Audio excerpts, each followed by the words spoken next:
हमारी कंपनी के सबसे बड़े प्रोजेक्ट को तुमसे वापस लिया जा रहा है और साथ ही अब तुम इस फैमिली बिजनेस से अलग रहोगी। तुम्हारा अब गिल कंस्ट्रक्शन से कोई वास्ता नहीं होगा। I hope that is clear.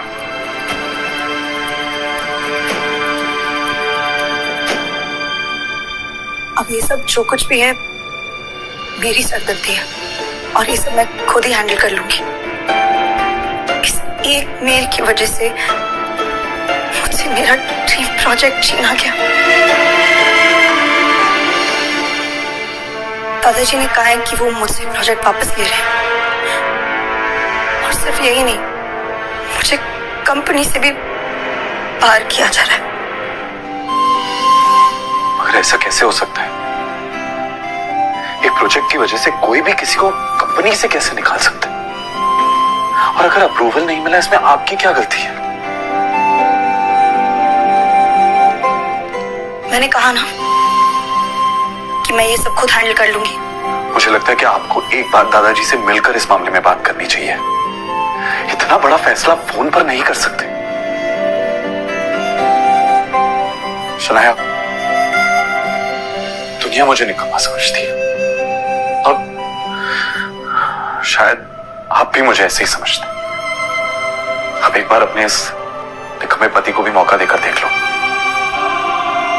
ओह, तो आप अपने आप को बड़ा तीसवार खान समझते हैं ना? क्या कर लेंगे आप? मेरे साथ चलो और अपने दादाजी से बात करो।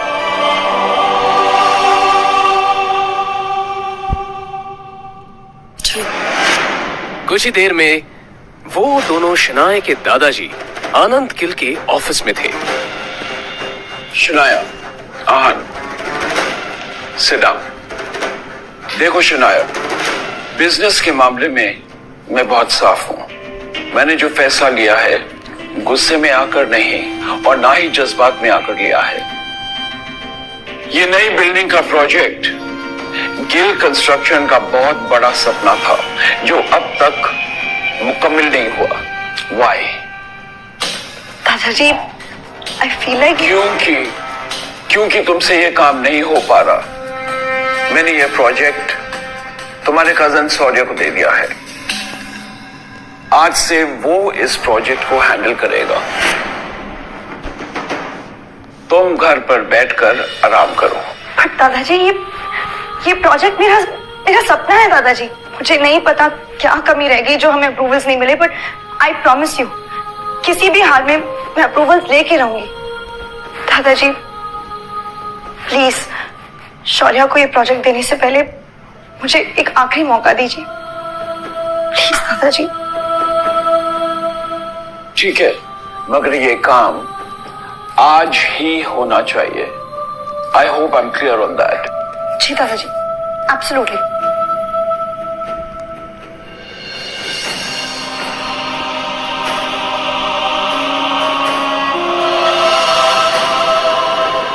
शौर्य शनाया का ही कजिन था जो हमेशा से शनाया को बिजनेस से बाहर करना चाहता था।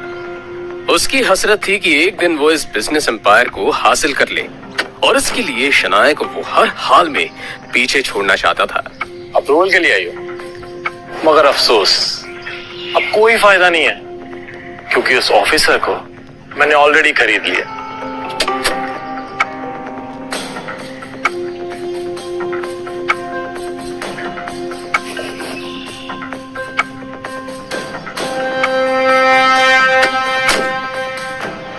तो बड़ी मस्ती कर रहे थे। मिस्टर सक्सेना,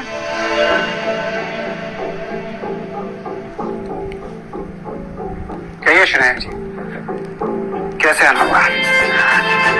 गिल कंस्ट्रक्शन की जो बिल्डिंग है उसके सारे डॉक्यूमेंट्स कंप्लीट है और हर जगह पर सारे नियमों का पालन भी किया गया है। बावजूद इसके हमें अप्रूवल नहीं मिला। क्या मैं आपसे पूछ सकती हूँ कि आपने ऐसा क्यों किया? मैंने इन्हें ऐसा करने बोला था। कमली, तुम यहाँ? हाँ, मैं यहाँ। मैं यही काम करती हूँ और ये जिस सक्सेना से तुम बात कर रही हो ना, वो मेरा पति है शनाया। जब मुझे पता चला कि तुम्हें हमारे अप्रूवल की जरूरत है तो मैंने ही इन्हें ऐसा करने से मना कर दिया। आज मेरा पति वो जगह पे है जहाँ वो तुम्हारा काम बना भी सकता है और बिगाड़ भी सकता है। लेकिन तुम तो बहुत पैसे वाली हो ना शनाया, तो जाओ करवा लो अपना काम, जिससे भी करवा सको। कामिनी, जो कुछ भी हुआ वो सब मेरी गलती थी। मैं बहुत नासमझ थी। प्लीज अगर हो सके तो सब भूल जाओ। मैं नहीं भूल सकती शनाया, मैं नहीं भूल सकती उस दिन को शनाया, जिस दिन मेरी शादी तय हुई थी और ये बात मैं तुम्हारे साथ सारी सहेलियों को बता रही थी, और तुमने मेरे बेरोजगार पति के बारे में सुनकर सबके सामने उसका मजाक उड़ाया था और मेरा भी मजाक उड़ाया था। सारी सहेलियां हंस रही थी मेरे ऊपर और मैं रोते हुए वहां से आई थी। कामिनी देखो, वो सब मेरी नासमझी थी और मैं बहुत ज्यादा शर्मिंदा हूँ। शर्मिंदा होने से काम नहीं चलेगा शनाया। उस दिन का बदला तुम्हें आज चुकाना होगा। बेइज्जती के बदले बेइज्जती होनी चाहिए। मतलब ये तुम्हारा पति है ना? इसने आज तक कौन से झंडे गाड़ दिए शनाया? अरे इसकी तो मेरे पति के बराबर खड़े रहने की भी औकात नहीं है। और मैंने सुना है कि ये घर जमाई बनकर रहता है। कामिनी, अब तुम गलत बोल रही हो। मैंने अभी कुछ कहा ही कहा है शनाया। ठीक है, अब सुनो, अगर तुम्हें अप्रूवल चाहिए तो तुम्हारे पति को बोलो मेरे पति के सामने हाथ जोड़ के गिड़गिड़ा के अप्रूवल की भीख मांगे। कामिनी, तुम बाहर का रास्ता उधर है शनाया।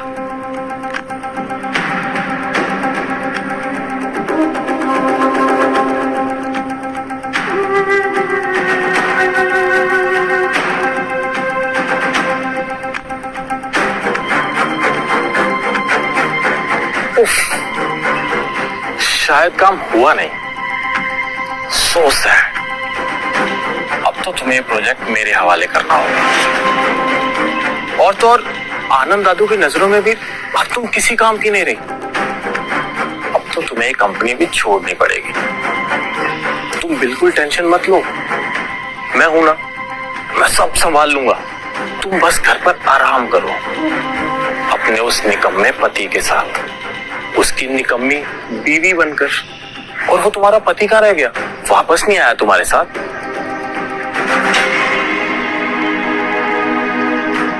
बाहर से शीशे के उस पार क्या हो रहा है ये साफ दिख रहा था। और फिर शनाया ने जो देखा उससे तो शनाया को झटका सा लगा। अंदर अहान सारे स्टाफ के सामने गिड़गिड़ा रहा था, अप्रूवल की भीख मांग रहा था।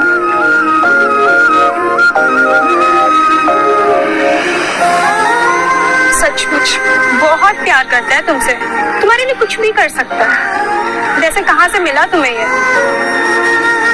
है, मुबारक हो, तुम्हें तुम्हारा अप्रूवल मिल चुका। मगर ये कैसे हो सकता है? मैंने तुम्हारे पति को पैसे दिए हैं। वो तुम्हें वापस मिल जाएंगे। मेरे लिए मेरा बदला ज्यादा जरूरी था।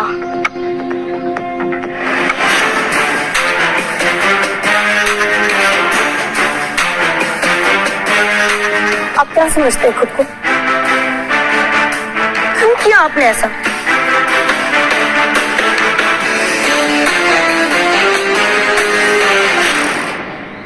तुझे क्या लगता है कि तेरे ऐसा करने से शनाया को सब कुछ वापस मिल जाएगा? मैं इसे कहीं का नहीं छोड़ूंगा।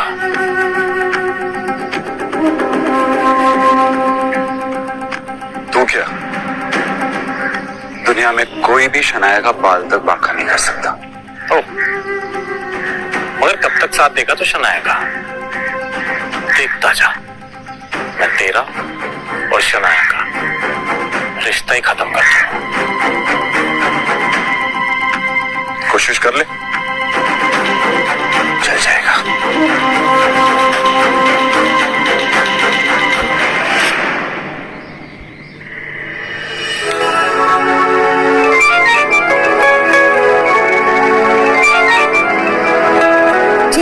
तुम्हारी कामयाबी की खुशी में हमने आज पुराने घर पर पार्टी रखी है। तुम आहत के साथ आ जाओ। जी दादाजी, थैंक यू, हम आ जाएंगे।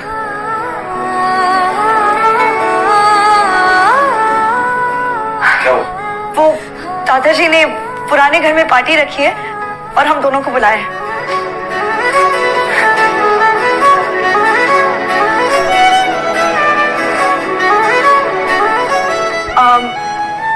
मेरा मतलब है कि पार्टी में बुलाया है, पर इसमें इतना खुश होने वाली बात ही नहीं है। उन्होंने कहा है कि आप सिर्फ हमें छोड़ने चलेंगे बस। आहान भी अंदर ही अंदर काफी खुश था, मगर उसने ये अपने चेहरे पर जाहिर नहीं होने दिया।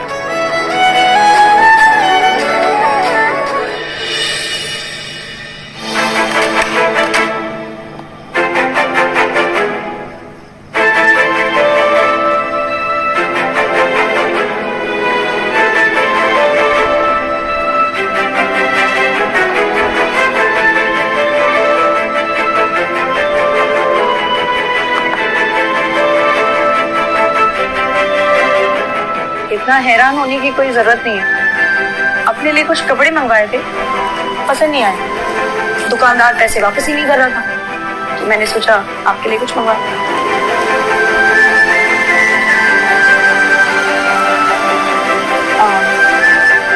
चलते हुए पहन लीजिएगा।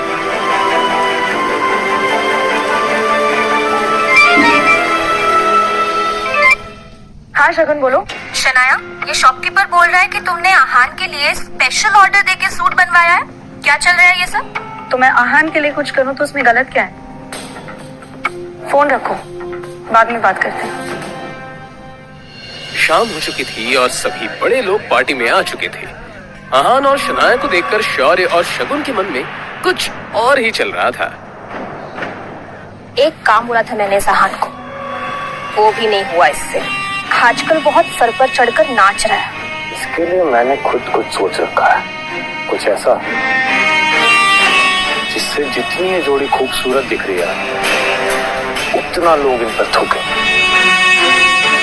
उसके लिए मुझे तुम्हारा साथ चाहिए होगा। आखिर क्या प्लान आया है शौर्य के दिमाग में?